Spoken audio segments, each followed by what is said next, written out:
د کهنۍ شروعات د یوې ښځې نه کېږي کومه چې په خپلو بوټانو لګېدلې ګند د کیک په خمبیر کې واچوي او ښه برابر پکې مکس کړي او بیا ترې نه یو ذایقه دار کیک جوړ کړي. هغه دغه کیک په ګاونډیانو کره وروړي. ګاونډي چې څنګه د دې په لاس کې کیک وویني نو سخت خوشحاله شي. وایي د دې څه ضرورت و. د دې کس نوم جیکو کوم چې نوی نوی دلته کې راغلی و. هغه لا اول کیک بین کړي او بغیر د څه سوچه خولې ته یې ور واچوي. دا ترې تپوس کوي څنګه دی ما پخپله جوړ کړی دی. چې دې په جواب کې جیک ورته وایي بې داسې دې جوړ کړی دی چې داسې خو د بکرۍ والم نشي جوړولی. په دې سره ایلي سخته خوشحاله شي خو دا خوشحالي د هغې د رښتیانو نه وه. دا هر څه یو څو ورځې مخکې شروع شوي وو په کوم وخت کې چې جیک یو داسې حرکت کړی و چې د څه د وجې دې له ژوند تباه کړی و. 3 کاله مخکې جیک دلته کې د اوسېدو دپاره راغلی و. دا هم خوشحاله وه چې ګاونډیان خو راته میلو شو خو یو میاشت پس هغه داسې حرکتونه شروع کړل چې هغه د دې د برداشت نه بار شو. ایلي ټوله ورځ کار کړي او ستړی کور ته راشي چې د ویده کېدو په وخت کې د جیک د کوره د ګانو داسې تیز اوازونه را شروع شي چې دا تینا په پلستن کې سر پټ کی. هغې ته د عامه خبره ښکاره شي وي کیدای شي چېرته سالګیرۍ وي اوس په بند شي خو د سهار د 4 بجو پورې په هغې کې هیڅ قسمه څه کمی رانه شي. دا بغیر د خوبه په نه زړه باندې د کار اړخ ته روانه شي چې د کور نه په رابطو سره د کور مخې ته ورته د جیک د سپي متیازې میلو شي. دا د جیک ساورانې ځل نو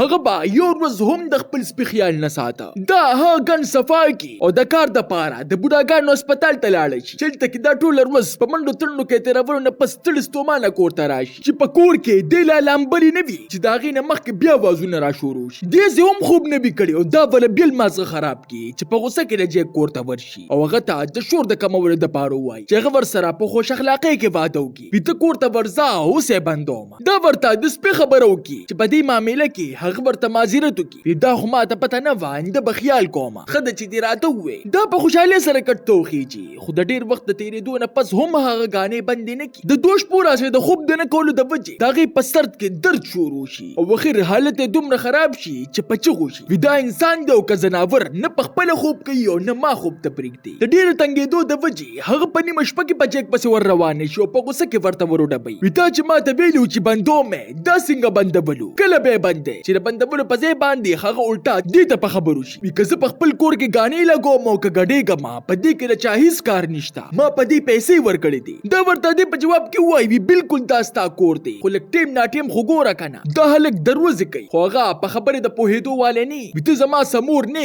سیده لارو نیسه چې د هغه د دې چغو نه ایلي دومره ویرېږي چې را پرېوځي. ایلي په دغه یره کې په منډه کور ته لاړه چې پولیس ته رنګ وکړي چې دې د مرستې په ځای باندې هغوی ورته ووایي وي دا څه دومره غټه مسله نه ده. د دې شکایت د درج کولو دپاره کم از کم 20 کسان ګواهان پکار دي. په دې سره د دې نور هم مازه خراب شو مجبورا د کوره بالغ راواخلي او په خپل ګاډي کې ویده شي. په سبا باندې چې څنګه د دې سترګې وغړېږي نو مخې ته ګاونډي د ټرافیک والا ولاړ وي. تا ته را پته نشته څه چې دلته کې د ګاډي ودرولو باندې جرمانه ده. په دې سره ایلي حیرانه پاتې شو په ذهن کې راشي چې کیدای شي د پیژنګلو د وجې دې راته جرمانه معاف کړي خو د معاف کولو په ځای باندې هغه سترګې کلکې کړي او ښه مضبوطه جرمانه پرې ولګوي. په دې سره د دې ورځ نوره هم خرابه شي خو چې څنګه کور ته را روانه شي نو په لاره کې جیک ورپسې په خندا کې اواز وکړي ما ته پته ده چې تا پولیس ته رنګ کړی و خو رانغې. ایلي غمزپلې کور ته راشي چې بیا هماغسې بدل شروع شي. په دې سره ایلي ته د پولیس والا خبر را یاده شي او په نمبر یو ګاونډي ته ورټکوي چې د هر چا په خوله باندې یوه خبره وي موږ د در اوازونه تنګ نو دا ستا مسله ده په خپله حل کا. دا خبره هغوی د دې وجې کوي چې دغه ټول د جیکه یریږي. دا په دغه مایوسۍ کې کور ته راشي او د ډېر سوچ نه پس هغې ته ټرافیک والا را یاد شي زما خو نور څوک هم د پیژنګلو نشته د ټرافیک والا کور کې به نن شپه وکړمه. د هغه سره لاول په هوټل کې ملاقات وکړي چې هلته کې د ستړیوالي د وجې په ناسته پې سترګې پټېدل شروع شي او چې څنګه هغه سره کور ته لاړه شي نو هغه غسلخانې ته لاړ شي او دا په 1 منټ کې ویده شي. د سهارې د هغه د راپاڅېدو نه مخکې دا په خاموشۍ سره خپل کور ته راشي او د چمن په وړولو کې لګیا شي چې د کار په وخت کې د جیک د سپي په امتیازو یې خپره شي. په دې سره د هغې ذهن ته د جیک نه د بدلې د اغوستو یو ترکیب راشي. هغه لا اول دغه سقا بوټ د کیک په خمبیر کې صفا کړي او د مکس کولو نه پس داسې کیک پکې جوړ کړي چې ګاونډی په تعریفونو کې لګیا شي. وي داسې کیک خو ما په خپل ژوند کې نه دی خوړلی. د هغه نه د انتقام د اغوستو نه پس د ځان دپاره داسې هندفرانې واخلي کوم چې به شور د کافي حده پورې کمو. په دې سره دا ټول ورځ په خوشحالۍ کې تېره کړي خو چې څنګه د شپې د ویده کېدو کېدو وخت راشي نو دا هینفرون سره د ویده کېدو په کوشش کې لګیا شي، خو د بدقسمتۍ نه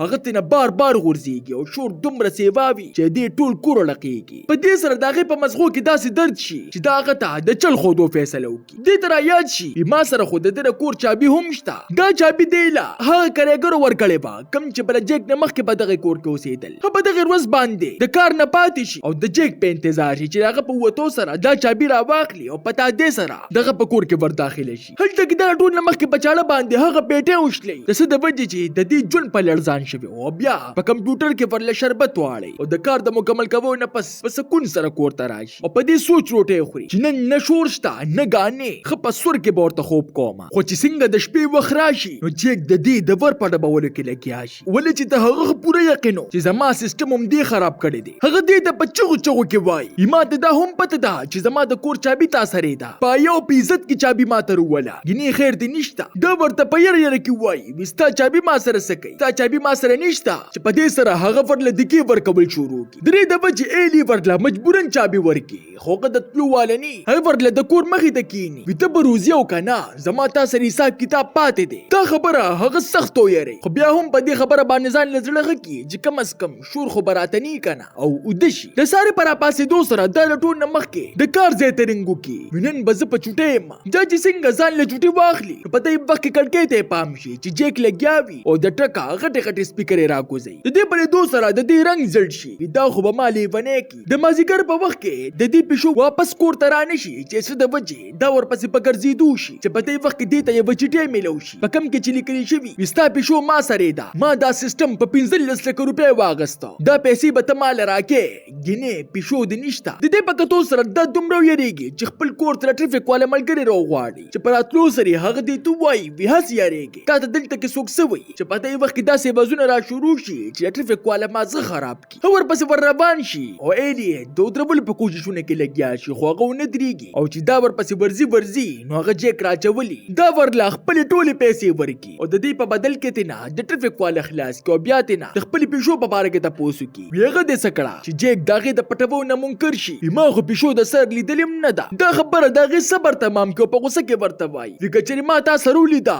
نو بیا به در سره هغه عمل کومه چې تا سره به د سره چا کړي ني. کور ته په راتلو سره دا د ټریفیک والا ته په خبرو شي ما درته ښه ویلي وو چې د هغې مردار خواله مه ورځه خو ته خو د چا منې نه. چې ټریفیک والا کور ته لاړ شي په نیمه شپه کې هغه داسې ګانې تیزې کړي چې لاول د دې په کور زلزله راولي او بیا په کور کې چوندې راشي. دا واز تر هغې پورې وچلیږي چې تر څو پورې د بجلي تارونه یې نښلولي. دا واز په بندېدو سره دا د مخ سړي وده شي چې د خاموشۍ د وجې دا د خپلې پیشو په اوازونو باندې راپاڅي. دا په خپل کور کې پسې ډېر راوګرځي خو ورته میلو نه شي چې په څه سره دا پوه شي چې پیشو جیک کړې ده. دا د تیزو کارونو نه فایده واخلي او د جیک د کور د دیوال په ماتولو شروع واچي. دا په لږ وخت کې په دیوال کې دومره سوري وکړي چې څه په ذریعې سره دا په درمپایا باندې دغه په کور کې ورداخله شي. هلته کې د ډېرو ګرځېدو نه پس پیشو ورته میلو شي خو ژوندی نه ولې چې دومره تیزو اوازونو هغې له زړه چولی و. د پیشو مرګ د هغې زړه مات کړي دې باقي زه د مرګه بغیر نه پرېږدمه. د سارې دا دغه د راوتو ډېر انتظار وکړي خو هغه د شپې دومره مستۍ کړي چې سار د پاسېدو نه ایلي دغه د ستړیوالي نه فایده واخلي او د جیک په کور کې ورداخله شي. هغه د تره مړه کولو دپاره سټک ورپسې راواخلي خو چې څنګه ورله د راویشتو والی د انسان د مرګ د یرې د سترګو نه اوښکې روانې شي خو بیا هم همت وکړي او سټک اوچت کړي. هغې چې ورله څنګه راولي نو په دې وخت کې د دوی د ښار د ټولو نه د غټ بدماش لور ورته د جیک په کور کې په نظر راشي. په دې سره د دې ذهن ته یو خیال راشي او زر پلار ته ورله رنګ میلو کړي چې دې په یو رنګ سره هغه بدماش خپل کسان د جیک کور ته راولیږي او دا د تماشې دپاره ښه په سور کې ورته په کرسۍ کښېني او داسې انتقام ویني کوم چې دې ترې نه په خپله نه شو اخیستی. هغوی